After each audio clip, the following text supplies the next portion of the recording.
Hello friends, my name is Krishna Bhatt. Today I am going to discuss about mean profits. What is the mean profits? The right to possession is a sacred right guaranteed to all law-abiding citizens. When a person is deprived of his possession, he is not only entitled to recover possession but also damages for wrongful possession by another.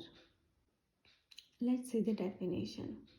The court defines the mean profits of property as those profits which the person in wrongful possession of such a property actually received or might with ordinary diligence have received therefrom, together with interest thereon, but not profits resulting from improvements made by the person in wrongful possession.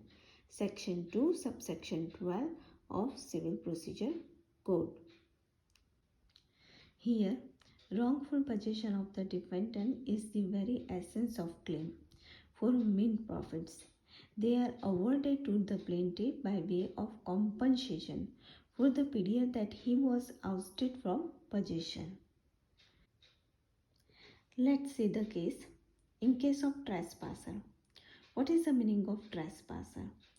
Trespasser means a person entering someone's land or property without permission. A trespasser is liable to account for the profits which he makes and which he would have made with ordinary diligence, but not for the profits derived by him due to improvement effected by him. For example, digging a well. One more example. In case of person in wrongful possession of land, so when the person in wrongful possession planted any plant for use in his business and it was proved that the owner of land would have grown sugarcane, wheat or tobacco, assessed mean profits on the profits of cultivation of these more profitable crops. The determination of the amount rests entirely at the discretion of the court, and it is difficult to lay down fixed principle which can be applied in every case. Thank you. Please like and subscribe the channel.